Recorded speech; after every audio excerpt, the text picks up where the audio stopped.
नमस्कार दोस्तों। क्या आपने कभी सोचा है कि एक प्रकृति ने हमें एक ऐसा फल दिया है गर्मियों से पहले, जिसे हम खा ले तो किसी अमृत से कम नहीं है। एक ऐसा फल जो कपड़ों पे गिर जाए तो गहरा दाग छोड़ देता है, और अंदर चला जाए तो शरीर के अंदर चला जाए तो खून को इतना साफ कर देता है कि आपके चेहरे पे चमक आ जाती है। हम अक्सर इसको बचपन में खाते थे और हाथ काले हो जाते थे, पर हमें क्या मालूम कि हम अपनी किडनी और लीवर को एक नई ज़िंदगी दे रहे हैं। आयुर्वेद में इसको एक फल ही नहीं, रक्त पित्त को शांत करने वाली एक महाऔषधि माना जाता है। ये वो जड़ी बूटी है जो गले से लेकर और दिमाग की गर्मी तक को शांत कर सकती है। हम बात कर रहे हैं भाई सहतूत, जिसे मलबरी भी कहा जाता है। ये देख लीजिए भाई, सहतूत। इसके रस की बात करें तो ये मधुर और रसीला होता है, यानी कि ये पकने पे मीठा और कच्चा रहे तो खट्टा, यानी कि खट्टा मीठा दोनों स्वाद देता है। इसकी तासीर ठंडी प्रकृति की होती है। जो इसका गुण है वो ठंडा होता है भाई। ये पचने में थोड़ा भारी है, निग्ध है। इसमें थोड़ी नमी और चिकनाई होती है भाई। विपाक में ये मधुर है, मधुर। ये भाई आदमी की गर्मी को शांत करता है। जिसको गुस्सा ज़्यादा आता है उसको और गर्मी शांत कर देता है। अगर किसी के मुंह में छाले हैं, जलन है या गले पे सूजन है, तो इस सहसूत का रस निकाल के थोड़ी देर मुंह में रखे और घूंट घूंट करके पी लें। इससे छालों की जो जलन है वो ख़त्म हो जाती है, सूजन है वो ठीक हो जाती है। गर्मी में अगर किसी को लू लग गई है तो भाई, और प्यास ज़्यादा लग रही है, तो इसे सहसूत के ताज़े फल का रस निकाल के वो पिला दे तो गर्मी शांत हो जाती है और प्यास ख़त्म हो जाती है, प्यास नहीं लगती। ये भाई जिसको सूखी खांसी है और गले में खराश रहती है, गला उखड़ने को रहता है, तो भाई उसमें ये सहसूत खाइए तो खांसी शांत होती है और गले में जो सूजन है या जलन है वो ठीक हो जाती है। ये मल को भी नरम करता है और पेट की जो गर्मी है उसे भी शांत करता है। तो जिसको मल सूखा आता है बिल्कुल, वो इस सहसूत का प्रयोग करे, इस सहसूत को खाए तो मल पतला हो जाएगा और निकल जाएगा और पेट की गर्मी शांत हो जाती है। बस सहसूत का शरबत और सहसूत का शरबत बनाने की ट्रिक, जिससे औषधीय गुण बिल्कुल ख़त्म नहीं होंगे इसके लिए शरबत बनाने के लिए आपको पके हुए काले सहतूत लेने हैं। काले जैसे ये पड़े हैं, आपको काले सहतूत लेने हैं, बिल्कुल काले, और हाथों से मसलने हैं। ये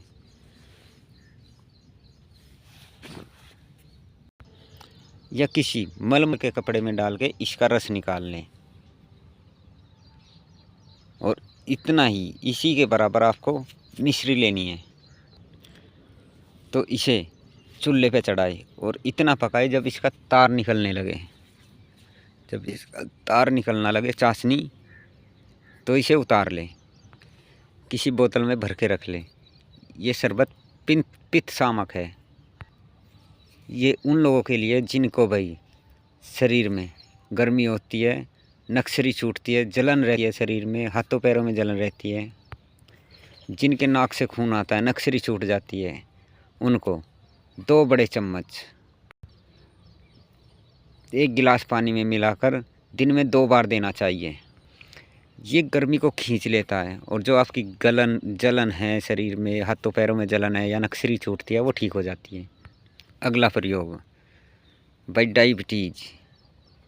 डायबिटीज वालों के लिए है। इसमें फलों का नहीं, पत्तों का सेवन करना है। शहतूत के पत्ते में ऐसे तत्व पाए जाते हैं जो रक्त सर्कुलेशन को सही करते हैं।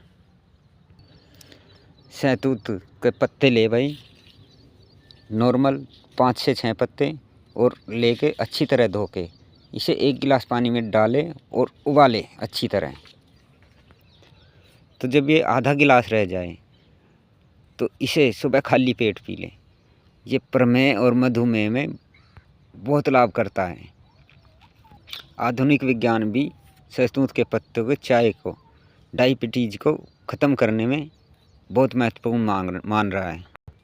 तीसरा प्रयोग गले के सभी रोगों के लिए है, जिसे हम गंडूस या गले की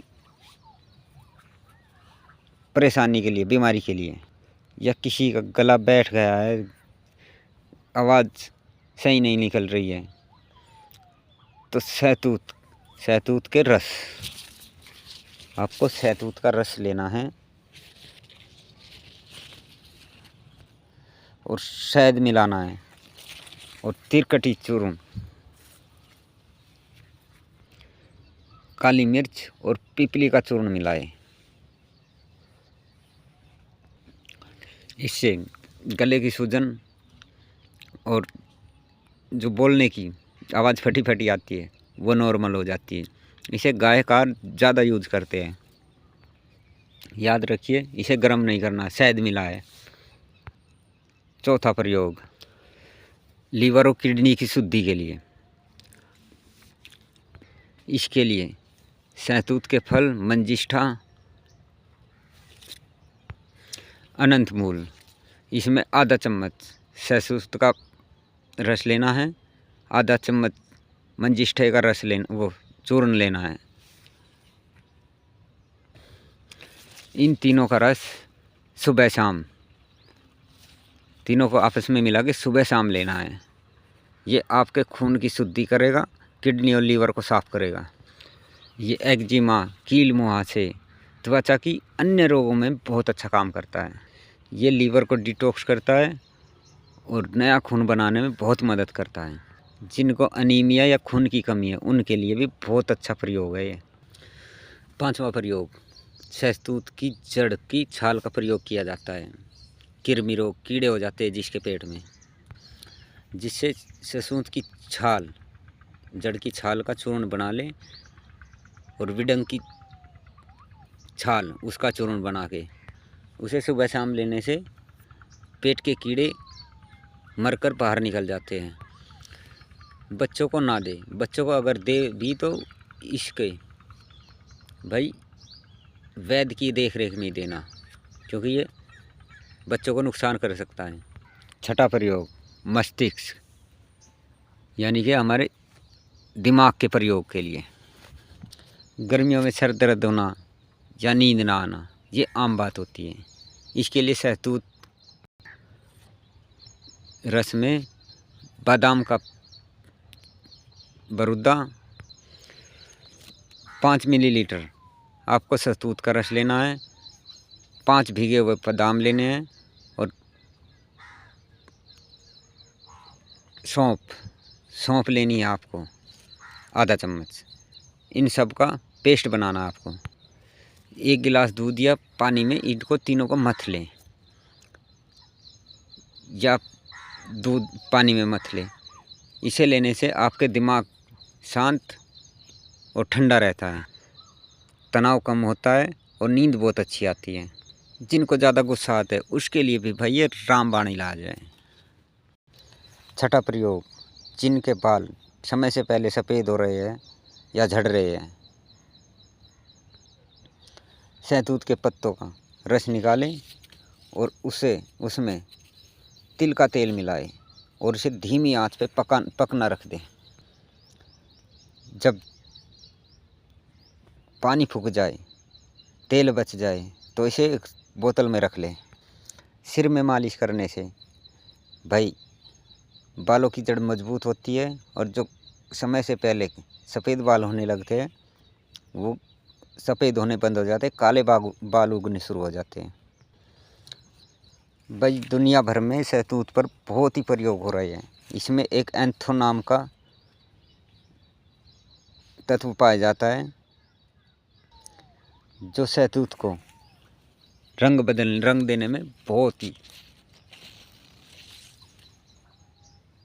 महत्वपूर्ण है। ये देखो अब इसका रंग बदलने लगा, जो कैंसर के जीवाणु को फैलने से रोकने में बहुत मदद करता है। इसमें रेस्वलास्ट्रोल पाया जाता है जो हृदय के लिए बहुत अच्छा माना जाता है, जो हृदय की नसों को ब्लॉकेज होने से रोकता है।